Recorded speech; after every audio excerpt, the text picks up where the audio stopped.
Hello guys, welcome to my channel dream and achieve. I am Bharat. Indian polity की lecture series को continue करके एक और lecture आप सभी के सामने लेके आया हूँ। अगर आपने मेरे चैनल को अभी तक सब्सक्राइब नहीं किया है तो प्लीज़ करें, ताकि मुझे मोटिवेशन मिलता रहे आपके लिए और बढ़िया बढ़िया लेक्चर्स बनाते रहने का। आज दोस्तों हम बात करने वाले हैं सेंट्रल काउंसिल ऑफ मिनिस्टर्स की। ये बहुत ही ज़्यादा एक इम्पॉर्टेंट चैप्टर है, बिकॉज हमारे देश में जो रियल पावर जो होती है गवर्नमेंट की, एग्जीक्यूटिव की या लेजिस्लेचर की, it lies in the hands of the prime minister, headed aided and advised by the prime minister and the council of ministers, right. Although हमारे देश के जो डीजी और हेड होते हैं, यानी कि नेम सेक के लिए जो हेड होते हैं वो प्रेसिडेंट होते हैं, लेकिन जो रियल पावर है वो एक्सरसाइज कौन करता है? Prime minister and the council of ministers. तो इसीलिए इनकी क्या पावर्स होती हैं, इनके रिलेटेड प्रोविजंस क्या है हमारे कॉन्स्टिट्यूशन में, वो जानना बहुत ज़्यादा इंपॉर्टेंट और नेसेसरी है। तो दो आर्टिकल हैं दोस्तों, बहुत इंपॉर्टेंट। मैंने पहले भी चर्चा की है वैसे इन आर्टिकल्स के बारे में, लेकिन दोबारा से रिवाइज करवाता हूँ। इन आर्टिकल्स की चर्चा मैंने दोनों चैप्टर्स में की है, प्रेसिडेंट के भी लेक्चर में की है और प्राइम मिनिस्टर के में भी की है।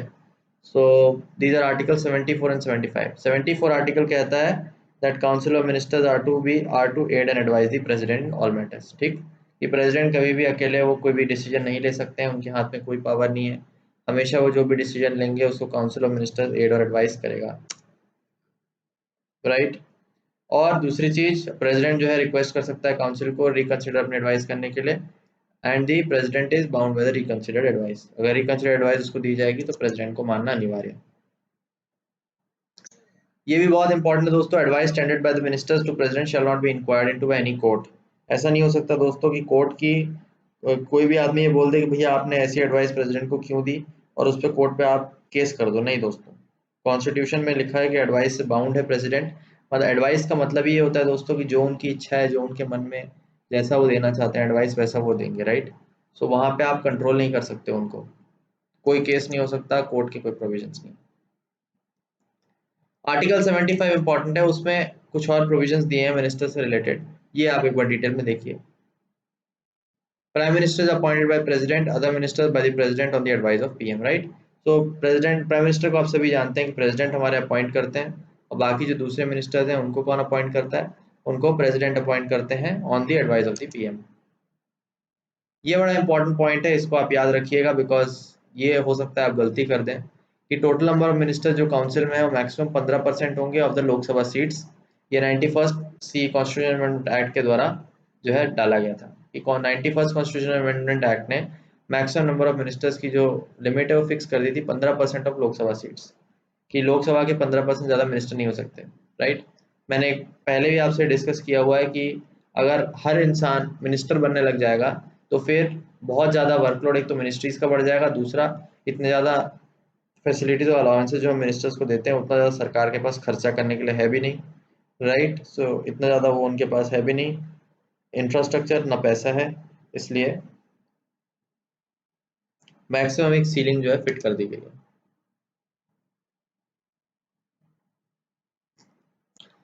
दूसरा आर्टिकल 75 कहता है कि अगर डिफेक्शन के ग्राउंड्स पे कोई भी एमपी डिस्क्वालीफाई कर दिया गया है तो उसको दोबारा से कभी मिनिस्टर नहीं बनाया जाएगा। अगर वो एक बार डिस्क्वालीफाई हो गया है तो दोबारा इलेक्ट तो वो हो सकता है। एंटी डिफेक्शन का आप मेरे चैप्टर देखेंगे तो वहाँ पे मैंने और डिटेल में डिस्कस किया है इसके बारे में।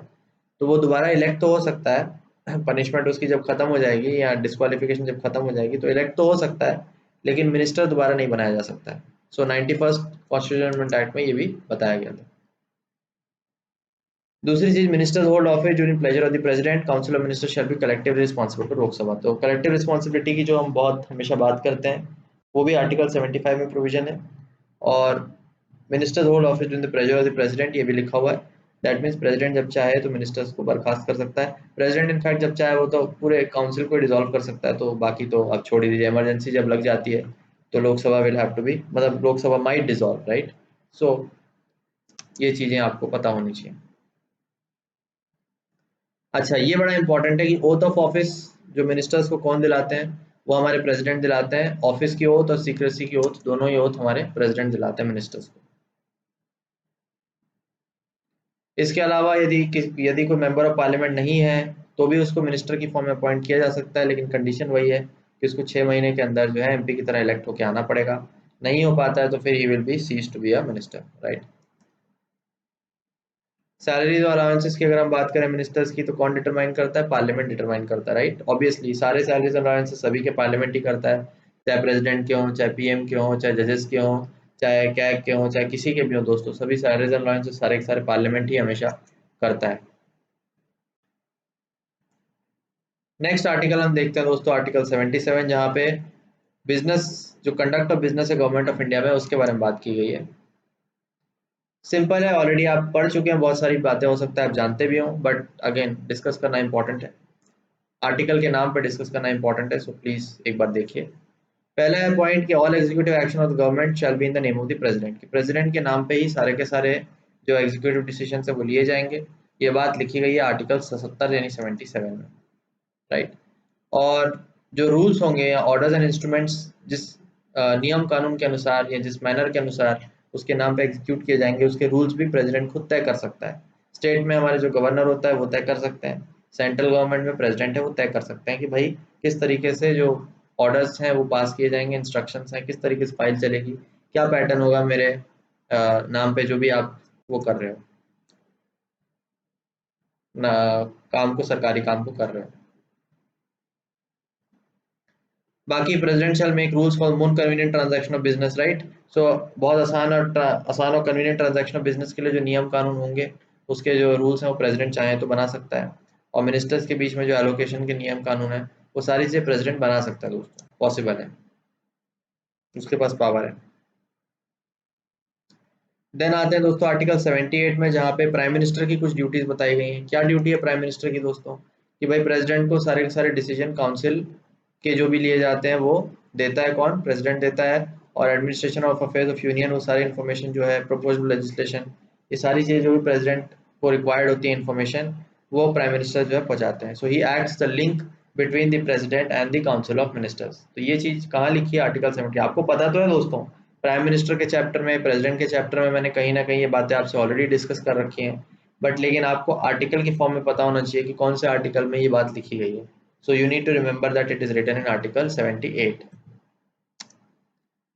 बाकी अगर president so requires to submit for consideration of council any matter which has not been considered by it, right. President को लगता है कि अगर कोई मैटर काउंसिल ने पूरे ने कंसिडर नहीं किया है, दोबारा से प्राइम मिनिस्टर को प्रेजेंट करेगा और वो प्राइम मिनिस्टर फिर सबमिट करेगा उसको दोबारा कंसिडर करने के लिए।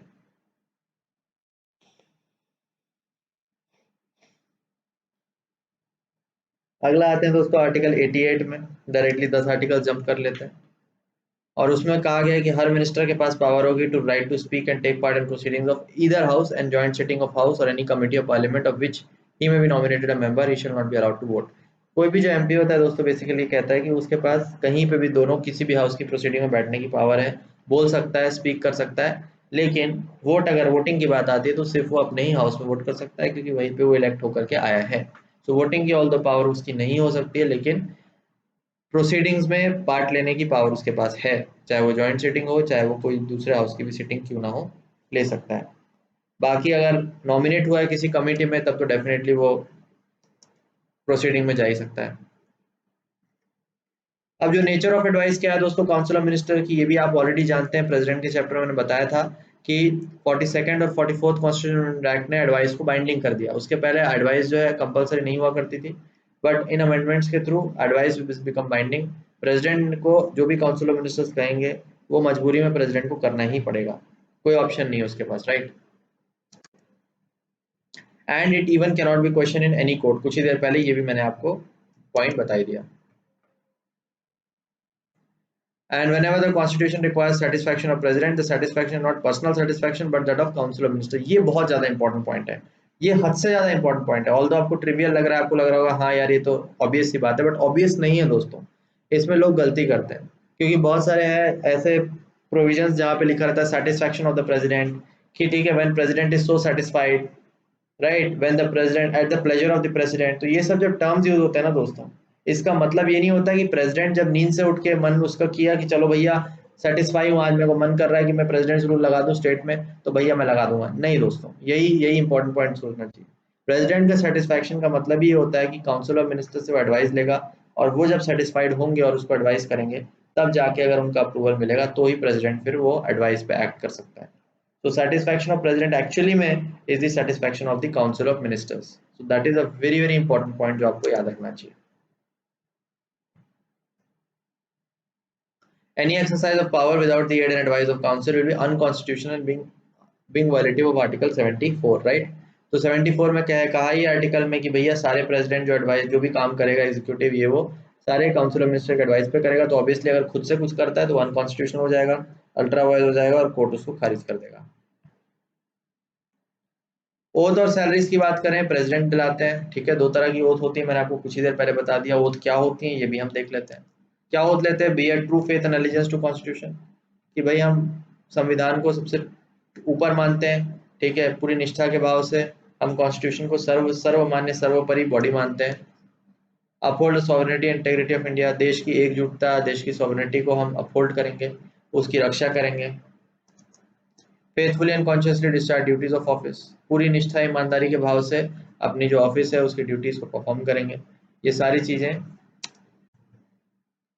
And to do right to all manner of people in accordance with constitution, संविधान के अनुसार जो भी लोगों के कानून सही तरीके से लोगों को मिलना चाहिए उनका हक, वो हम हर व्यक्ति को दिलाने की कोशिश करेंगे. ये सारे जो ओथ हैं ये मिनिस्टर्स जो हैं वो लेते हैं, right. That is oath of office. Oath of secrecy क्या है, ओथ ऑफ सीक्रेसी ये है कि डायरेक्टली इनडायरेक्टली कोई भी जो इन्फॉर्मेशन है उसको कम्युनिकेट नहीं करेंगे किसी भी आदमी को, राइट. खास करके तब जब वो यूनियन मिनिस्टर की तरह काम कर रहे हैं, right, except as he may be required for discharge of his duties as minister. अगर ड्यूटी का पार्ट है, हिस्सा है कि भाई मेरे को किसी इंसान को बताना है आदमी को, वो अलग इशू है. बट अपने मन से अपनी स्वेच्छा से आगे बढ़ के अगर किसी इंसान को आप बताते फिर रहे हो कि भाई मैंने क्या फाइल पे आज साइन किया, क्या मैंने डिसीजन लिया, क्या क्या सरकार के डिसीजन चल रहे हैं, that is completely violative of oath of secrecy. कसम उसको खानी पड़ेगी कि जो भी वो कर रहा है सीक्रेटली कर रहा है, सरकार के काम को वो आम आम जनता में पब्लिक में नहीं रिवील करेगा. In 1990, oath by Devilal as deputy PM was challenged as being unconstitutional, constituted only for PM. अब देखिए क्या हुआ था दोस्तों, 1990 में एक डिप्टी पीएम का पद भी जो है इन्होंने क्रिएट कर दिया था, और देवीलाल जो है वो डिप्टी पीएम की तरह उन्होंने ओथ ले ली थी, और उसको चैलेंज किया गया था कि भैया ये अनकॉन्स्टिट्यूशनल है क्योंकि डिप्टी पीएम नाम का कोई पद हमारे देश में एग्जिस्ट नहीं करता है, सिर्फ पीएम और काउंसिल ऑफ मिनिस्टर एग्जिस्ट करते हैं. लेकिन बाद में सुप्रीम कोर्ट ने कह दिया कि भैया नहीं, ऐसी कोई गलत बात इसमें नहीं है, अनकॉन्स्टिट्यूशनल नहीं है, क्योंकि डिप्टी पीएम का खाली अगर हमने नाम दे भी दिया है तो खाली एक डिस्क्रिप्टिव नाम है, बट ऐसा कुछ नहीं है. ऐसा कुछ नहीं है कि भाई वो उसकी कोई पावर्स हैं या स्पेशली हमने कोई क्रिएट कर दिया, उसकी भी वही पावर्स होंगी जो एक काउंसिल ऑफ मिनिस्टर के आदमी की होती है. तो ऐसा कुछ नहीं है, आपने खाली एक नाम क्रिएट कर दिया है, ठीक है. और ओथ का जब सब्सटैंटिव पार्ट यानी कि सब्सटेंस वाला जो पार्ट है जब तक सही है तब तक कोई नुकसान नहीं है ऐसी कोई पोस्ट क्रिएट करके उसमें आदमी को नया लाने के लिए, क्योंकि आप कोई एक्स्ट्रा अलग से उसको पावर तो दे नहीं रहे हो, ठीक है. आप उसको नॉर्मल एक काउंसिल ऑफ मिनिस्टर्स की पावर है उसके पास, वैसे ही ट्रीट कर रहे हो. खाली नाम से आपने एक डिप्टी पीएम बोल दिया कि ठीक है रिस्पेक्ट के लिए कि चलो यार एक आदमी डिप्टी पीएम की तरह आपको पोस्ट में मिल गया. सो सुप्रीम कोर्ट ने फिर उसको कहा कि नहीं यार ऐसा कोई नुकसान नहीं है, करना है कर लो, कोई बहुत इसमें कोई बहुत अनकॉन्स्टिट्यूशनल ऐसा चीज नहीं है, एज लॉन्ग एज पावर उसकी उसके दायरे के अंदर सीमित है तब तक के लिए. सो ये भी एक आप चीज जान सकते हैं. But as such deputy PM का पद हमारे देश में बहुत ही डिफेक्ट पद है. मतलब डिफेक्ट मीन्स उसका कोई ऐसे वैल्यू नहीं है, ना ही कोई ऐसे सेपरेट पद एग्जिस्ट करता है. बाकी क्रिएट कर दे तो कोई ऐसा कोई बहुत उसमें अनकॉन्स्टिट्यूशनल कुछ नहीं. अगला जो बहुत इंपॉर्टेंट चीज जो आपको पता ही है ऑलरेडी, मैंने कई बार डिस्कस भी किया है लेकिन दोबारा से आपको पता होना चाहिए, वो ये है कि कलेक्टिव रिस्पॉन्सिबिलिटी. कि भाई अगर Lok Sabha no confidence motion pass करती है तो entire ministry has to resign. Individually वो लोग रिस्पॉन्सिबल नहीं है, all the ministers are collectively responsible to the Lok Sabha, right, and not to the Rajya Sabha. ये भी याद रखिएगा, लोअर हाउस पे कलेक्टिवली रिस्पॉन्सिबल है, right? And the Council of Ministers can aid and advise the President dissolve the Lok Sabha on ground that the House does not represent views of the electorate faithfully and call for fresh elections. तो president को वो खुद ही council of minister advice भी कर सकते हैं कि भैया हमारा जो हाउस है वो सही तरीके से लोगों का विल रिप्रेजेंट नहीं करता है, सो आप प्लीज असेंबली को डिसॉल्व कर दो, दोबारा से इलेक्शंस को कराइए, यहाँ पे झोल हुआ है या गड़बड़ी हुई है. तो उस केस में प्रेसिडेंट को फिर उनकी एडवाइस मानते हुए डिसॉल्व भी करना पड़ेगा. सो इतनी पावर भी उनके पास है. बट जनरली ऐसा होता नहीं है बिकॉज काउंसिल ऑफ मिनिस्टर्स खुद ही पावर में रहना चाहते हैं, तो अगर वो एडवाइस कर देंगे प्रेसिडेंट को तो उनको अपनी पावर लूज करनी पड़ेगी, है ना, और फ्रेश इलेक्शंस करवाने पड़ेंगे. सो ऐसा कोई जनरली करता नहीं है, बट पावर है उनके पास, चाहे तो कर सकते हैं. प्रेसिडेंट में not oblige the council of minister that has lost the confidence of Lok Sabha. ये भी बड़ा इंपॉर्टेंट पॉइंट है कि मान लीजिए नो कॉन्फिडेंस मोशन पास हो गया है और उसके बाद प्रेसिडेंट को कोई डिसीजन लेना है, तब प्रेसिडेंट बाध्य नहीं है कि काउंसिल ऑफ मिनिस्टर्स की एडवाइस को सुने, बिकॉज अब काउंसिल ऑफ मिनिस्टर्स ने अपना मेजोरिटी वहां पे खो दी है। Now they no longer represent the popular will and now they are in fact no longer the council of ministers, क्योंकि जैसे ही उन्होंने नो कॉन्फिडेंस मोशन पास हो गया वैसे ही उनको रिजाइन करना पड़ेगा। तो रिजाइन कर दिया तो अब वो काउंसिल ऑफ मिनिस्टर्स की तरह एक्चुअली में वो काम कर ही नहीं रहे, तो उनकी एडवाइस पे प्रेसिडेंट नहीं, जरूरी नहीं है कि सुने। Duty of every minister to stand by cabinet decision and support them both within and outside parliament. If any minister disagrees with the cabinet decision and not prepared to defend, he must resign. Cabinet यानी कि ministers के cabinet के जो भी decision होते हैं वो एक साथ जो है सारे के सारे मिनिस्टर्स को क्या करने पड़ते हैं, डिफेंड करने पड़ते हैं। ऐसा नहीं होगा कि एक मिनिस्टर अलग से बोले कि नहीं भैया मैं तो सपोर्ट नहीं करता हूँ, बाकी लोगों ने मिलकर डिसीजन ले लिया, मैं तो भैया मेरे तो अलग विचार हैं, ऐसा नहीं है। क्योंकि कलेक्टिव रिस्पॉन्सिबिलिटी है, तो आपको कुछ भी विचार हो आपके वो अपने पास रखिए, लेकिन एक बार डिसीजन ले लिया गया है तो आपको उसको डिफेंड करना पड़ेगा। ठीक है, अगर नहीं करना चाहते हो तो आपको रिजाइन करना पड़ेगा। ठीक है, आपको उस पद से तुरंतली हटा दिया जाएगा, because there is no individual responsibility, there is collective responsibility. और इनफैक्ट ऐसा पास्ट में आपको जान के है अचंभा होगा कि ऐसा पास्ट में हुआ भी है कि कुछ समय जो कैबिनेट मिनिस्टर्स थे वो लोग बहुत ज्यादा वेरिड उनके ओपिनियंस रहे हैं, जिस वजह से उन्होंने अपने पद को छोड़ के रिजाइन भी किया है। Examples are doctor B R Ambedkar, C D Deshmukh and Arif Mohammad. तो ऐसे मिनिस्टर्स रहे हैं हमारे देश में जिन्होंने पद से रिजाइन किया भी है वेरी डिसीजन, तो वो आपका चलेगा। अगर आपको रिजाइन करना है, आप बहुत ज्यादा ही आपको लग रहा है कि नहीं यार मेरे तो बिल्कुल विल के खिलाफ हो रहा है यहाँ पे काम, आप भले रिजाइन कर दीजिए, बट अगर आप पद में हो तो आपको डिफेंड करना पड़ेगा कैबिनेट का क्या डिसीजन है। इंडिविजुअल रिस्पॉन्सिबिलिटी जो है क्या है क्या इंडिविजुअल रिस्पॉन्सिबिलिटी दोस्तों? इंडिविजुअल रिस्पॉन्सिबिलिटी वैसे तो ज्यादा कुछ है नहीं। इंडिविजुअल रिस्पॉन्सिबिलिटी के नाम पे आप सिर्फ इतना जान सकते हैं कि they hold office during the pleasure of the president, right, and removed only on the advice of the PM. तो पीएम अगर चाहे एडवाइस करके तो इंडिविजुअली मिनिस्टर्स को हटा सकता है, इतना ही उनकी इंडिविजुअल रिस्पॉन्सिबिलिटी, बाकी तो सब काम कलेक्टिव है। नो लीगल रिस्पॉन्सिबिलिटी, मैंने आपको ऑलरेडी बताया प्रेसिडेंट के चैप्टर में कि काउंसिल ऑफ मिनिस्टर्स की कोई लीगल रिस्पॉन्सिबिलिटी नहीं होती है, राइट।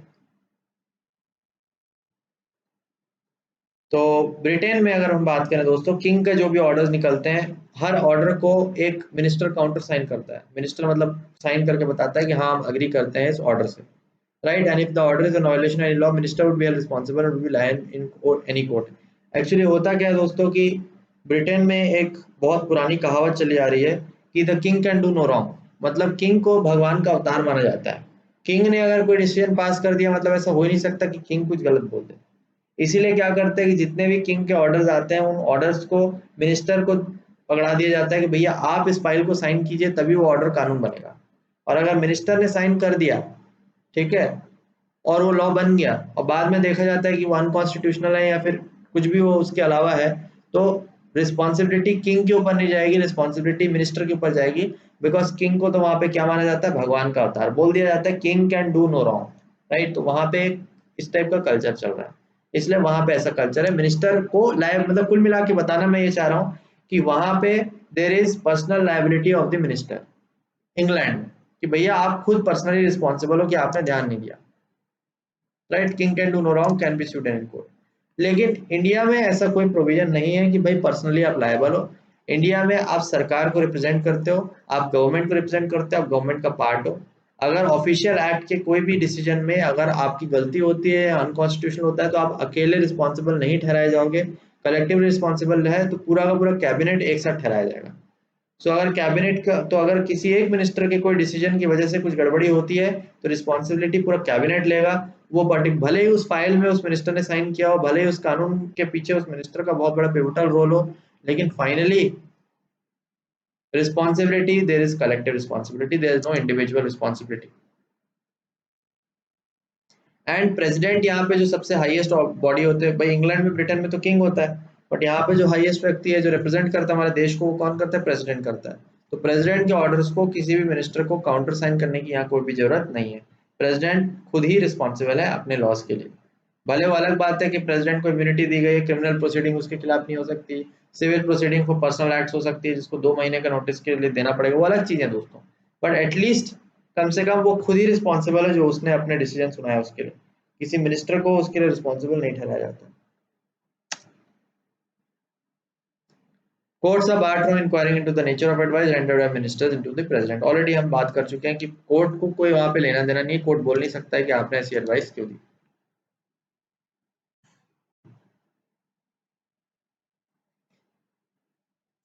अब हम बात करते हैं दोस्तों कि काउंसिल ऑफ मिनिस्टर्स तो हमने बोल दिया, लेकिन हम ये देखते हैं कि काउंसिल ऑफ मिनिस्टर्स का पार्ट कौन कौन है, कौन कौन व्यक्ति काउंसिल ऑफ मिनिस्टर में होता है। तो बेसिकली इसको तीन भागों में बांटा गया है, एक कैबिनेट मिनिस्टर, दूसरा मिनिस्टर ऑफ स्टेट और तीसरा डिप्टी मिनिस्टर। सबका हेड कौन है? प्रधानमंत्री। तीनों में अंतर क्या क्या है ये भी हम देखते हैं। जो मिनिस्टर्स ऑफ स्टेट होते हैं दोस्तों, उनको या तो इंडिपेंडेंट चार्ज दिया जा सकता है मिनिस्ट्रीज का, या फिर कैबिनेट मिनिस्टर से अटैच किया जाता है असिस्टेंट की तरह। लेकिन वो कैबिनेट के ऑब्वियसली मेंबर्स नहीं होते हैं, कैबिनेट मीटिंग्स को भी अटेंड नहीं करते हैं अनलेस स्पेशली इनवाइटेड, या फिर something related to the ministry या कंसिडर कैबिनेट। एक्चुअली होता क्या है दोस्तों, cabinet is a very small body, ठीक है। तो बड़े बड़े जितने भी मेन मेन लोग होते हैं वो कैबिनेट में इंपॉर्टेंट डिसीजन ले लेते हैं, लेकिन मिनिस्ट्री इतनी वास्ट है, इतनी बड़ी है, तो मिनिस्ट्री के काम को आगे बढ़ाने के लिए और भी वेरियस अलग अलग लोगों की जरूरत पड़ती है। तो इसलिए मिनिस्टर ऑफ स्टेट उसी तरीके का पद होता है कि आप कैबिनेट मिनिस्टर्स को असिस्ट कर सकते हो, या फिर अगर बहुत ज्यादा बड़ा चार्ज है तो फिर आप किसी एक इंडिविजुअल मिनिस्ट्री का चार्ज भी उसको पकड़ा सकते हो कि आप इस मिनिस्ट्री को देखिए। बट कैबिनेट का वो पार्ट नहीं होता है दोस्तों, कैबिनेट के कुछ स्मॉल स्पेशलाइज्ड लोग होते हैं जो कैबिनेट डिसीजन लेते हैं। डिप्टी मिनिस्टर और थोड़े छोटे होते हैं। डिप्टी मिनिस्टर को कभी भी इंडिपेंडेंट चार्ज नहीं मिलता मिनिस्ट्री का, हमेशा ही कैबिनेट मिनिस्टर को या मिनिस्टर ऑफ स्टेट को असिस्ट करते हैं अपने administrative, political and parliamentary duties को परफॉर्म करने के लिए। ऑब्वियसली कैबिनेट मीटिंग्स को वो भी अटेंड नहीं करते। So that mean there is a kind of ranking. सबसे हाईएस्ट होते हैं कौन? Cabinet ministers. सारे इंपॉर्टेंट डिसीजन वो लेते हैं, सारे बड़े पॉलिसी के डिसीजन वो लेते हैं, सबसे ज्यादा पावर उनके हाथों में है। उससे थोड़ा नीचे आते हैं आपके मिनिस्टर ऑफ स्टेट, उनको मिनिस्ट्री का इंडिपेंडेंट चार्ज भी दिया जा सकता है या फिर कैबिनेट वालों को असिस्ट भी कर सकते हैं। और लास्ट में आते हैं डिप्टी मिनिस्टर, जो सिर्फ और सिर्फ असिस्टेंट के रूप में काम आते हैं, इंडिपेंडेंट चार्ज उनको नहीं दिया जा सकता। Parliamentary secretaries do not have any department under the control and they are attached to senior minister, assist them in discharge of parliamentary duties. Secretaries को obviously दोस्तों IAS officers होते हैं generally, mostly they are bureaucrats, they are either IPS officers, IAS officers or other officers.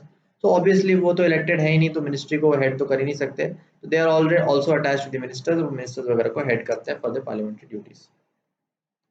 अब ये बड़ा important differences है, एक बार आप देख लीजिएगा काउंसिल और कैबिनेट के बीच में क्या अंतर है। ये बहुत बहुत ही थिन लाइन ऑफ डिफरेंस है, कई बार क्वेश्चन पूछ लेता है, आप कंफ्यूजन में गलत कर देंगे, इसलिए सेपरेट बहुत जरूरी है डिफरेंस को जानना, राइट।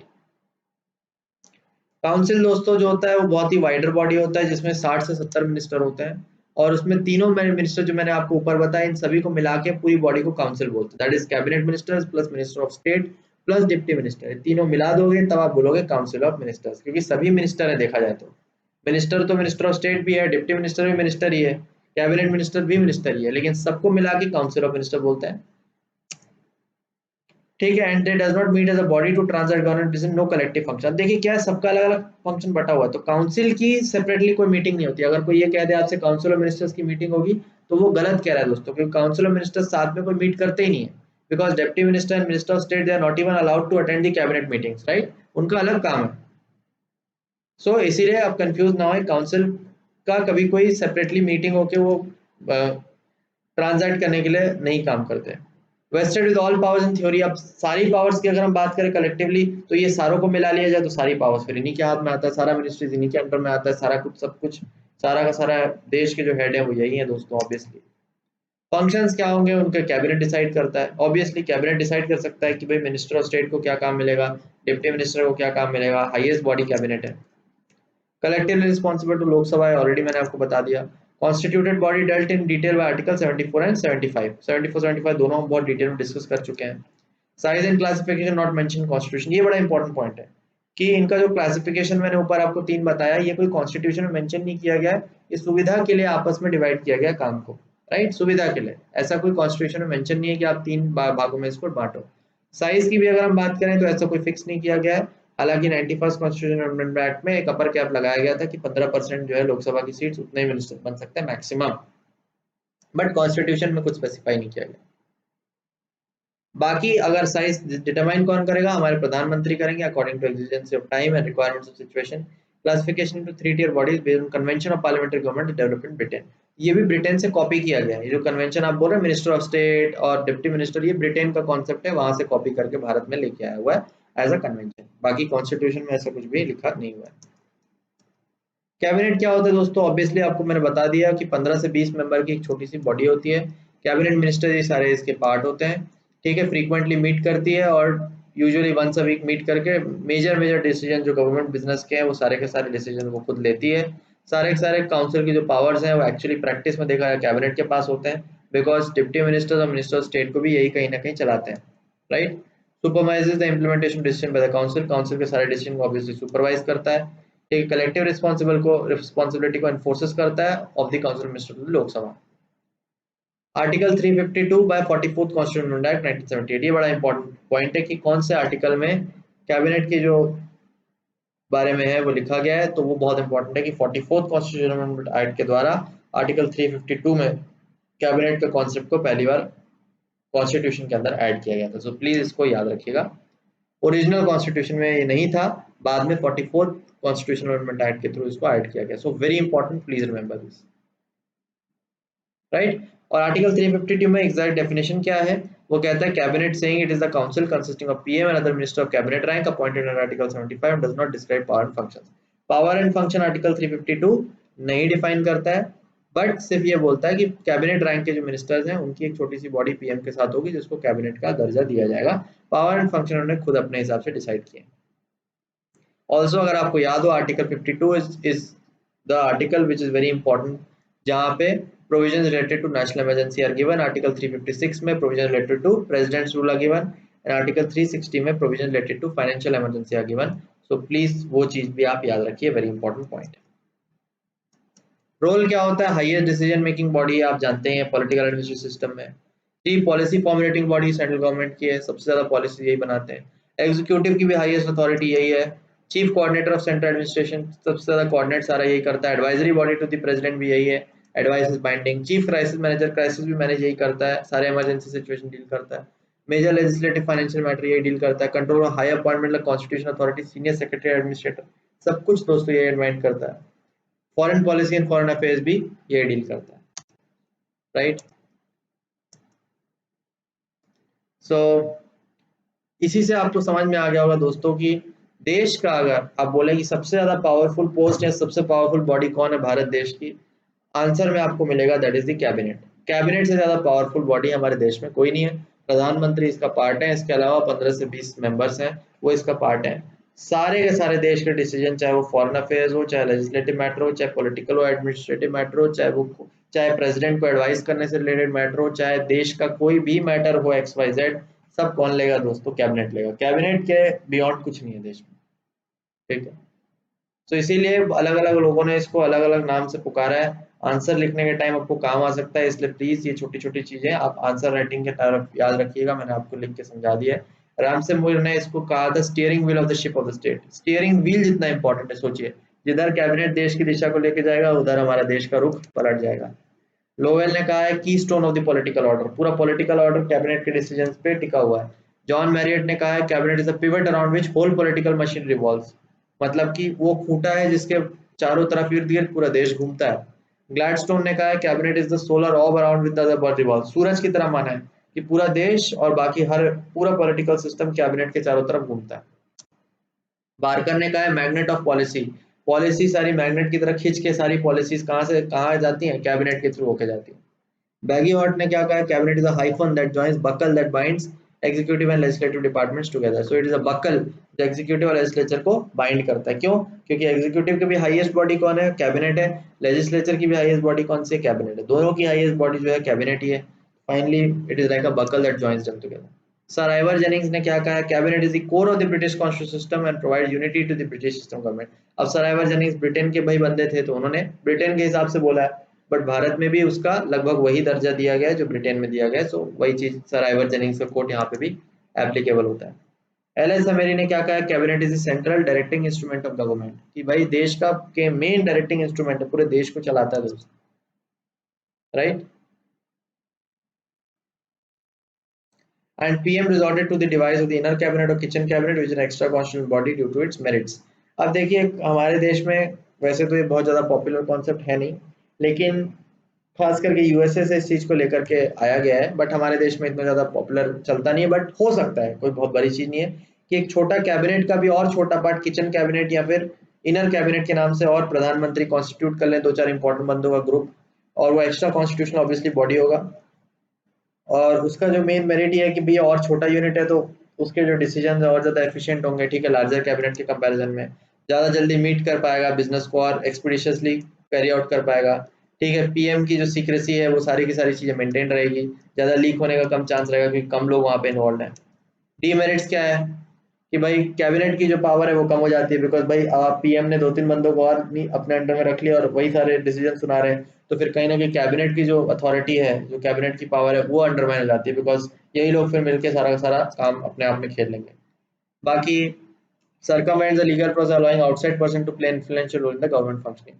बाहर के लोगों को कैसे, क्योंकि ये 2-3 लोग जो स्ट्रॉन्ग पावरफुल हैं, ये लोग अपने बंदों को जो है इन्फ्लुएंस करवा देंगे, अपने बंदों का जो है काम करवा देंगे, अपने बंदों से सरकार जो चलवा देंगे, तो बहुत सारे इश्यूज ऐसे आ सकते हैं। There are certain demerits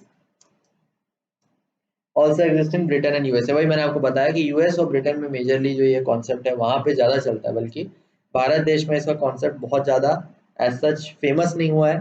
but ऐसा कोई पाबंद भी नहीं लगा हुआ है कि ये चीज पॉसिबल नहीं है, प्रधानमंत्री चाहे तो एक छोटा सा किचन कैबिनेट अपना बना सकते हैं, सो वो लोग फिर मिलके अपना पूरा डिसीजन ले लेंगे। This was all about the chapter दोस्तों, काफी ज्यादा बड़ा चैप्टर हो गया, but I think it is worth it and it is important. I hope आपको लेक्चर पसंद आया होगा। इसी के साथ एक खुशखबरी मैं आपको देना चाहता हूँ कि स्टेट काउंसिल ऑफ मिनिस्टर्स का भी आपका चैप्टर इसी के साथ कंप्लीट होता है। सिर्फ उसमें जो डिफरेंसेस हैं वो ये आर्टिकल्स अलग होंगे, उन आर्टिकल्स को मैं सेपरेट लेक्चर में डिस्कस जरूर करूंगा आपसे। बट बाकी सारे जो प्रोविजंस जो सेंट्रल गवर्नमेंट में सेंट्रल काउंसिल ऑफ मिनिस्टर्स करते हैं, एग्जैक्टली सेम काम स्टेट गवर्नमेंट में स्टेट काउंसिल ऑफ मिनिस्टर्स का होता है। So I think that it will cover your entire chapter on State Council of Ministers. So keep watching, मैं lecture जरूर आपसे उनका भी डिस्कस करूंगा बहुत जल्दी से, ताकि आपका रिवीजन जो है दोबारा से हो जाए। तो thank you so much, have a nice week, all the best for all your exams. मिलते हैं नेक्स्ट लेक्चर में।